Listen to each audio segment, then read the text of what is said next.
Napasunod si Tessa dahil baka si Vic ang tao sa labas. Hindi maganda ang relasyon ni Adrian sa pinsan. Nakita niyang may sumabit na 2 kamay sa leeg ni Adrian.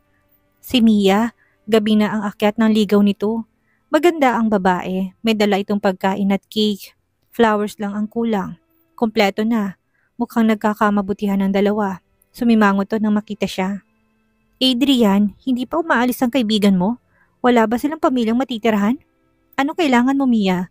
Kung may kailangan ka, sana'y tumawag ka at ako nagpunta sa'yo para hindi ka napagod. Sa halip na sagot ni Adrian. Gusto ko lang magpasalamat sa tulong mo sa business permit kaya dinalahan kita ng something.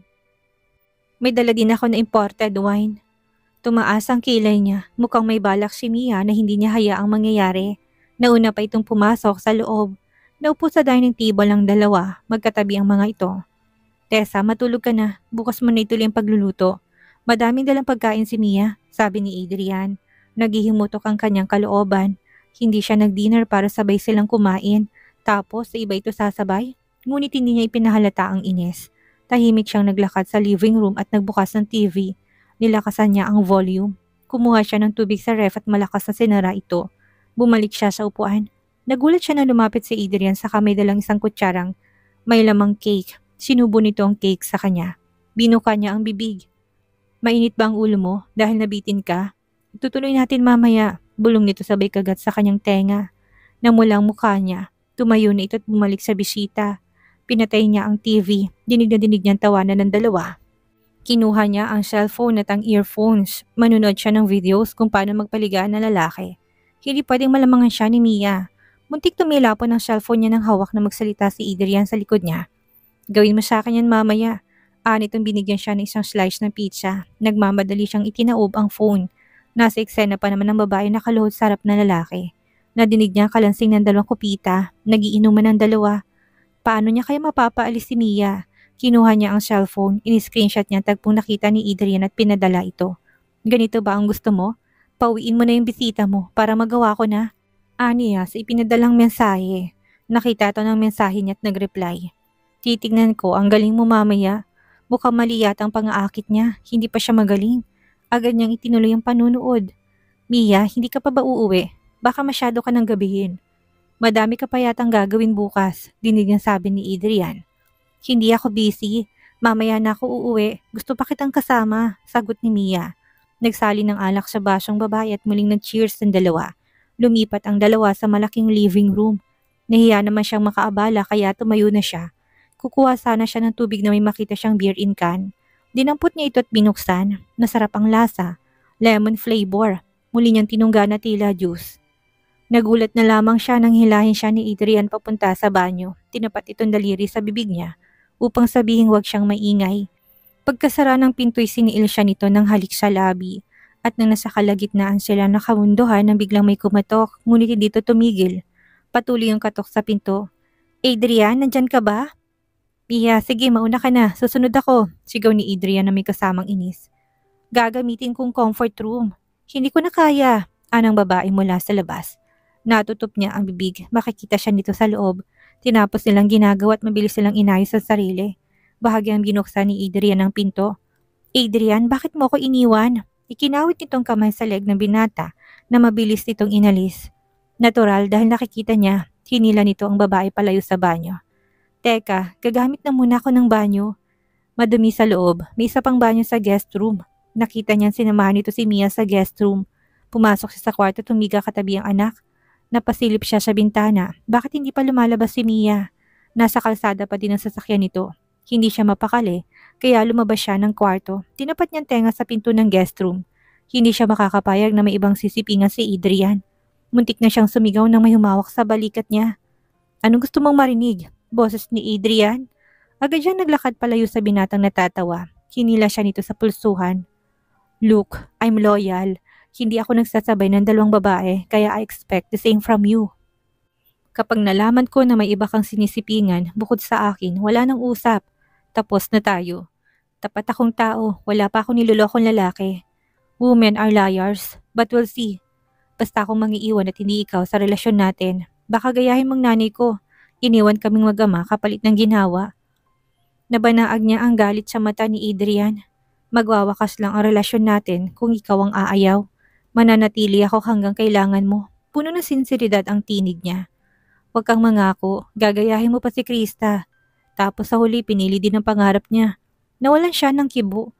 Sugatan si Adrian, madami pala itong hinanakit sa buhay. Pero papatunayan niya na iba siya sa mga babaeng nakilala nito. Tungkol sa nanay mo, baka may problema din sa tatay mo kaya niya nagawang umalis. Sino ka naman para ipagtanggol ang nanay ko? Wala kang alam, pare-parehas lang kayo mga babae. Manggagamit. Hindi ka naman makikisama sa akin kung wala akong pera. Kagaya nitong si Mia, lumalapit sa akin dahil may mapapala. Adrian, tigilan mong pagkukumpara sa akin sa mga babaeng kakilala mo. Papatunayan ko sa'yo ng iba ako. Tapat ako magmahal at hindi kita iiwan. Alisin mo ang usapang pag-ibig dito. Katapatan lang ang hinihingi ko sa'yo habang nasa kasunduan tayo. Hindi niya ipinahalata ang kirot sa kanyang puso. Huwag kang mag-alala, magiging tapat ako sa'yo. Ikaw lang at wala nang iba. Kinabig siya ni Adrian palapit dito. Inangat nitong kanyang muka. Ako ang mangiiwan, naintindihan mo? Tumango siya, pero gagawin niya lahat upang hindi siya iwan ni Adrian. Sa buong buhay niya ay ngayon lamang niya naranasan ng ganitong klase ng pag-ibig. Handang umunawa at lumaban. Sinisigurado niyang dala ni Adrian ang baong tanghalian bago umalis. Nadinig niya ang pagtawag nito. Tessa, bakit may nakalimutan ka ba? Goodbye kiss. Napalinga siya sa paligid. Nakita niya si Vic sa harapan ng bahay nito. Lumapit siya kay Adrian at tinalikan niya ito sa pisngi. Kaso hinila siya nito at maring hinalikan sa labi. Huwag kayong lalabas ng bahay buong maghapon. Bulong nito sa kanya. Mukhang matindi ang trust issues ni Adrian. Hindi niya alam kung maiinis o maawa sa binata. Tumunog ang cellphone niya. Hello Tessa, ano nangyari? Nereport na sa akin ni Eric ang nangyari sa'yo. Nasunugan ka daw. Kumusta? Saan ka nakatira ngayon? Bes, relax. Hindi na kita inabala. Okay naman ako. Nakikitira ako ngayon kay Adrian. Ayun, kaya hindi hiningi ang tulong ko. May kinakapitan na pala. Nakakatampo ka naman, Bes. Sinubukan kong tawagan ka. Nasa abroad ka daw. Masyado na rin ako naging pabigat sa'yo. Kaya nahihiya na din ako. Asus, ang haba ng paliwanag. Ang sabihin mo, mas gusto mong makasama si Adrian kaysa sa akin. Ano na bang lagay niyo? Hindi siya kagad makasagot. Okay naman kami. Tinutulungan niya ako bilang kaibigan. Naku, tigilan mo ko sa sinasabi mong helping you as a friend. Baka kung anong hinihinging kapalit ng lalaking yan. O baka pinipilit ka niya. Magsabi ka lang. Magpapadala ko ng mga tauhan yan. Ipapabugbog ko si Adrian. Walang pamimilit na nangyari. Kusang loob akong sumama. So mahal mo na? Natameme siya. Ayun na, patay tayo dyan. Masaya ako na in love ka. Pinagtapat mo na ba na siya ang ama na Eden? Hindi pa, maghahanap ako ng tamang pagkakataon. Nagtapat ba siya ng feelings niya para sa'yo? Hindi, pero gagawin ko lahat para matutunan niya akong mahalin. Natahimik si Sandra sa kabilang linya. Ako ang natatakot sa sinasabi mo. Basta kapag nasaktan ka na, umalis ka na o lumayo. Nandito lang ako para sa'yo. Oo naman, alam kong nandyan ka parate. Maraming salamat. Kailan ka pa umuwi? Sino kasama mo sa trip? Kahapon lang ako umuwi. Sino pa bang kasama ko kundi si Eric? Buti hindi ka nagkakagusto sa bodyguard mo. Ang gwapo din ni Eric. Naku, bato yun. Saka hindi naman siya magtatagal. 3 taon lang siya sa amin. Nagbabayad lang ng utang na loob sa daddy ko. Paano kung kayo pala ni Eric? Bes, wag mo ibahin ang usapan. Teka nga pala. Aalis ako ulit sa Friday. Kailangan ko ng tulong mo. Susunduin mo lang sa airport at ihahatid sa hotel ang isang investor from Singapore. Kaibigan to ni Michael. Sige, walang problema. Aniya kahit pa na malaking suliranin para sa kanya. Ayaw na sana niya magpanggap na ito sa harap ng ibang tao. Paano siya makakatakas kay Adrian? Webes pa lang ng gabi ay nagpaalam siyang dadalahin si Eden sa mga tatay niya at doon na muna sila buong maghapon. Pumayag naman ito.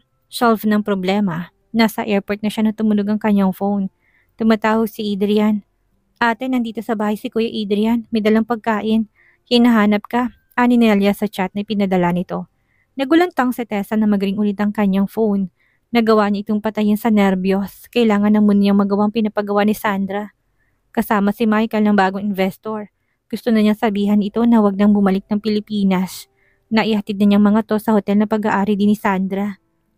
Grabe, ang yaman na kaibigan niya. Nang maayos ang lahat ay iniwan niyang mga ito at ang empleyado na si Sandra ang nag-asikaso. Bago umuwi ay bumili na muna siya ng gatas at gamit ni Eden. Tinignan niyang balanse ng perang natitira sa kanya sa online app. Nang bangkot nagulat pa siya na may dagdag na 200,000.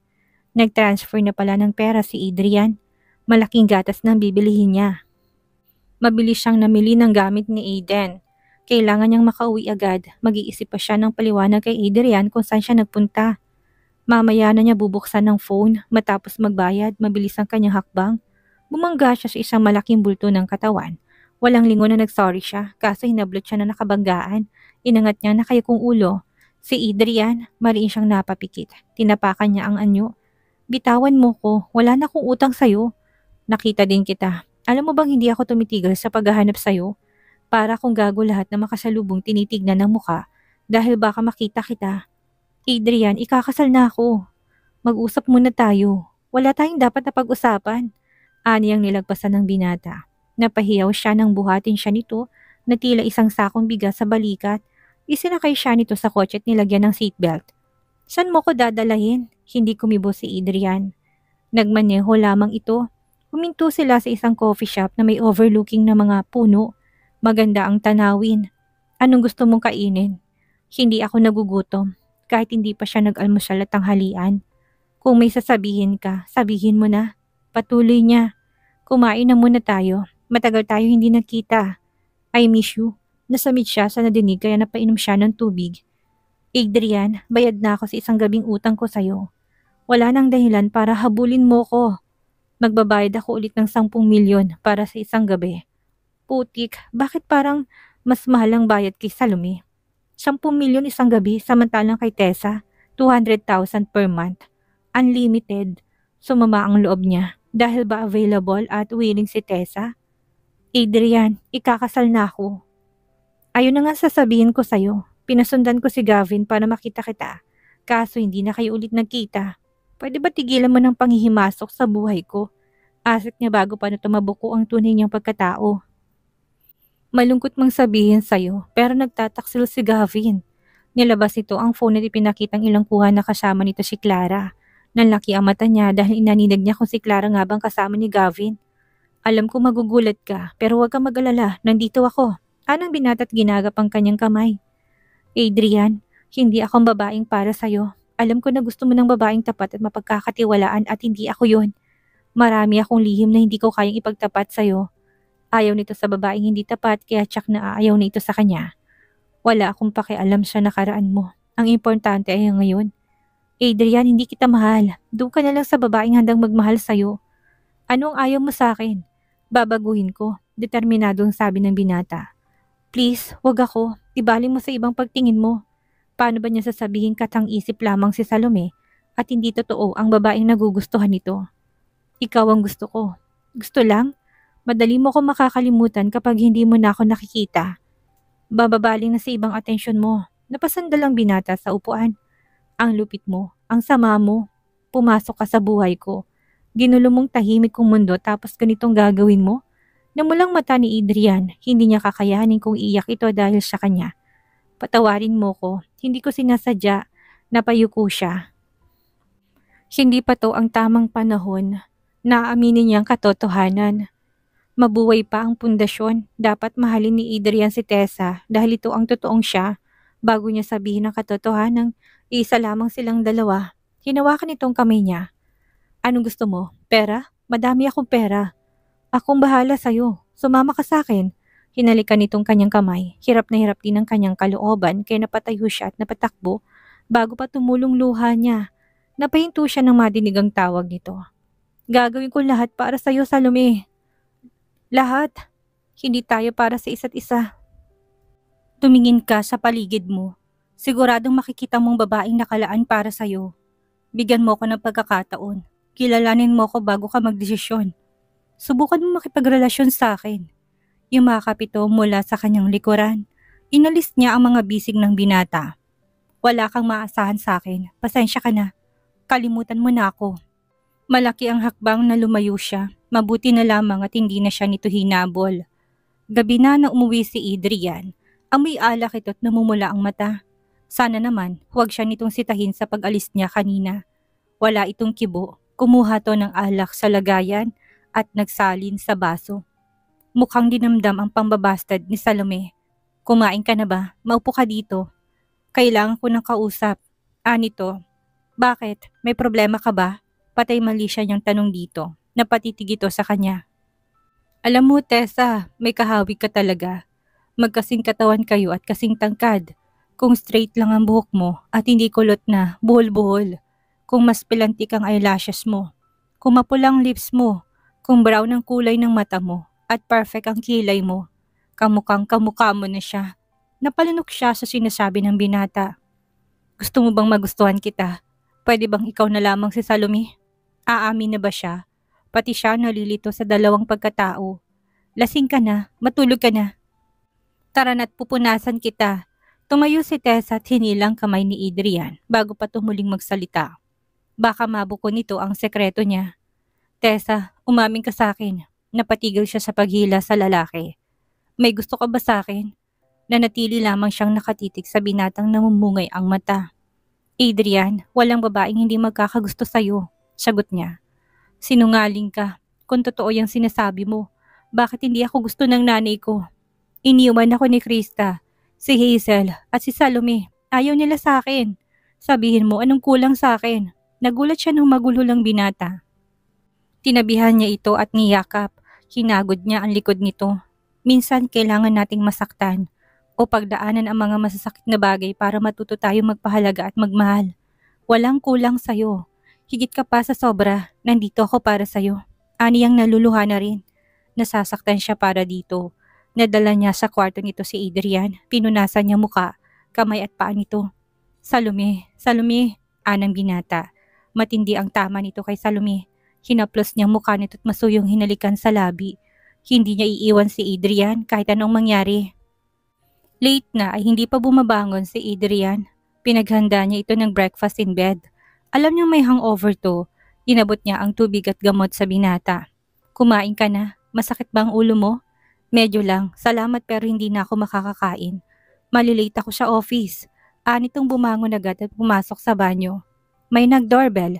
Nagulat pa siya na makita si Ma'am Michelle sa labas ng bahay. Hello, may binisita akong kakilala dito. Naalala ko sinabi mo na dito kayo nakatira, kaya ipinagtanong ko. Pasok po kayo, Ma'am Michelle. Kumusta na po?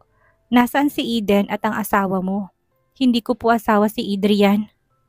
Nakikitira lang po kami dito pansamantala. Ang buong akala ko'y mag-asawa kayo. Pinaghalo ang mukha niyo sa mukha ni Eden. Ngumiti na lamang siya. Maupo muna po kayo at ipaghahanda ko kayo ng merienda. Huwag ka na mag-abala. Hindi ako magtatagal. Lumiling ang magandang ginang. Kayo lang ba tatlo sa bahay? Ang tati at nanay mo, kasama mo ba dito? Si tati ko po'y nagpapagaling pa matapos pong sunod-sunod na pagkakasakit. Wala na po akong nanay. Namatay daw po sa panganganak sa akin. Lumabas si Eden sa kwarto. Nakilala nito ang bisita nila. Hello Eden, masayang lumapit ang bata. Pwede ko ba kayong yayaing mag-ina minsan para mamasyal? Bagong salta lang ako sa bayan ng Santa Ana kaya wala pa akong kakilala. Opo, sige po. Magsasabi lang po kayo. Nagpaalam ng matandang babae. Magaan ang loob niya dito. Gabi nang dumating si Adrian, halatang pagod ito. Tumatakbo si Eden upang salubungin to. May ibinigay itong laruan sa bata. Tara, kumain ka na. Tahimik tong umupo sa mesa. Pinagsandok niya ito ng kanin. Okay ka lang ba? Tessa, huwag mo muna akong kausapin ngayon. Wala ako sa mood. Madaming nangyari kahapon at ngayon. Hindi na siya nagsalita at nilagyan niya ng zipper ang bibig. Lumayo na muna siya dito. Matapos kumain ay dumiretso to sa kwarto. Pinatulog niya si Eden. Kumatok siya upang bigyan ng binata ng juice. Nakita niya nakaharap ito sa laptop. Binaba niya ang juice sa gilid. Minasahe niyang balikat nito. Nabitawan nitong hawak na papel at pumikit. Pinagbuti niyang pagmamasahe upang gumaan ang pakiramdam nito. Kung kaya lamang niyang pawiin lahat ng pagod nito at lungkot ay gagawin niya. Hinila siya ni Adrian. Napaupo siya sa kandungan nito. Salamat Tessa at nandito ka to comfort me. Kinulong niyang mukha nito ng kanyang dalawang kamay at hinalikan ng binata. Nandito ako at kakampi mo sa lahat ng laban mo. May problema ka ba o gumugulo sa isip mo? Ani at muling dinampian ng halik sa labi si Adrian. Kinarga siya nito at dinala sa kama. At doon, muli nilang pinagsaluhan ng init ng kanilang damdamin. Oh God, Salome, tila batingaw yon sa kanyang pandinig.